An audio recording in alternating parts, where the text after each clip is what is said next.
It usually happens at night, in the quiet moments before sleep takes you. You make a silent promise to yourself. Tomorrow, you think, things will be different. Tomorrow, you will start that project. You will speak up for yourself. You will finally break the loop. The intention is pure. The desire is real. You feel it in your chest, a genuine longing for a better version of your life. But then the sun rises, the alarm rings, and almost immediately the feeling fades. You fall back into the same rhythm, the same coffee, the same route, the same thoughts, the same silence. By noon, the promise of the night before feels like a dream, and by evening, the guilt sets in. You ask yourself the question that haunts us all. Why can't I just do it?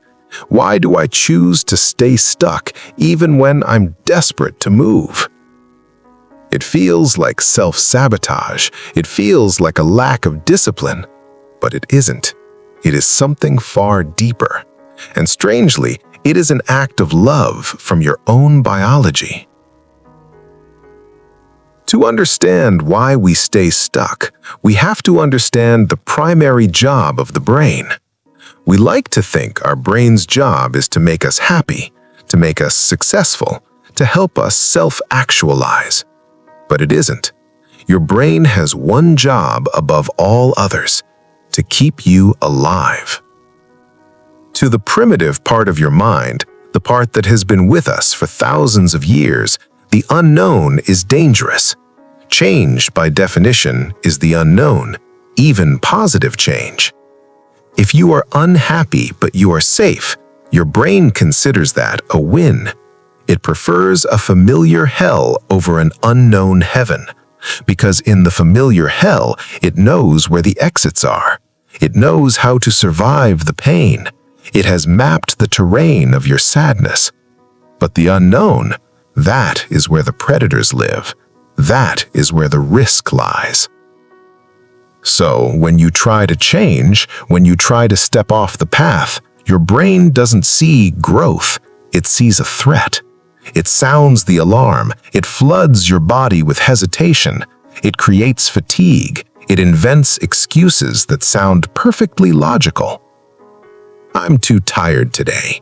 I'll start on Monday. I'm not ready yet. This isn't you being lazy.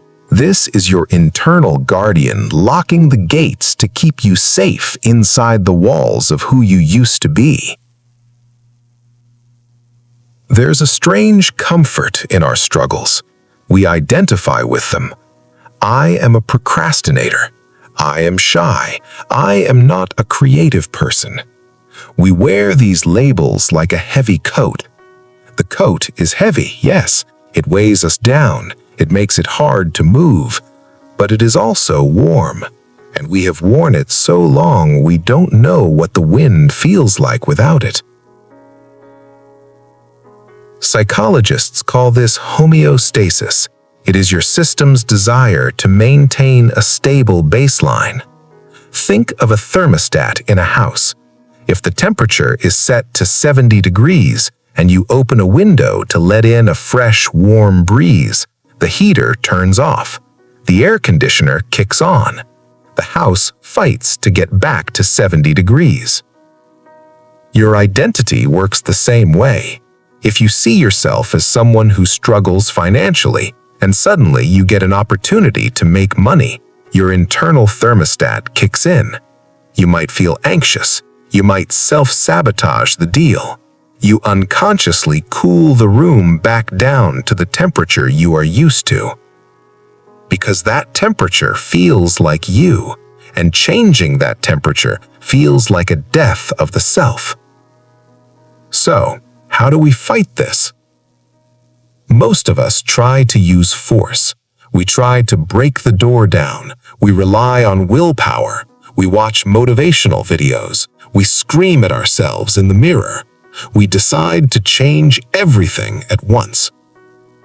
We try to go from the couch to the marathon, from silence to the stage. But this sudden, violent motion only scares the guardian. The bigger the change, the louder the alarm bells ring. Your brain sees a massive departure from the norm and panics. It pulls the emergency brake. This is why New Year's resolutions fail by February. The leap was too big. The threat was too high. The brain resists force, but it welcomes a drift. If you want to trick the guardian, you must move slowly. You must tiptoe past the alarm system. You don't change your life in a day, you change it in a moment.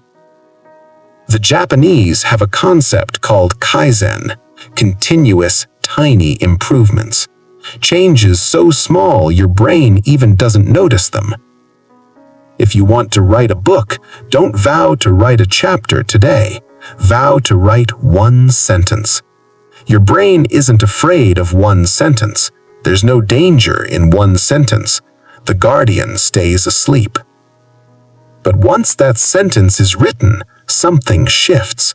You have proven to yourself that you can act. You have slightly adjusted the thermostat. And tomorrow, you write two. You are not forcing the door open. You are simply leaving it unlocked. The most important part of this process is compassion. We are often so cruel to ourselves when we fail. We berate ourselves for our lack of progress. We get angry at our fear. But remember, the fear is trying to protect you. The resistance is a misguided form of safety. You cannot hate yourself into a version of yourself that you love. When you feel the resistance rise up, don't fight it. Acknowledge it. Say to yourself, I know I'm scared. I know this feels new, but we are safe. Treat your brain like a frightened child, not a disobedient soldier. Take the heavy coat off slowly, one button at a time. Feel the cold air on your skin. Realize it doesn't hurt. It just feels different. Change is not a battle to be won. It is a negotiation. It is a slow untangling of the knots we have tied over a lifetime. If you are stuck today, forgive yourself. You are functioning exactly as a human is designed to function. You are prioritizing safety. But now that you know the mechanism, you can override it, not with force, but with patience, with small, quiet steps, with the understanding that the unknown is not always a predator. Sometimes the unknown is simply a place where you haven't been yet. And maybe, just maybe, it is a place where you belong. What is one small, tiny thing you have been resisting? Not a big project, just a small thing. Tell me in the comments. I read them all. If this video helped you understand yourself a little better, consider subscribing. We explore the human mind here calmly and without judgment. Thank you for watching, and take care of your mind.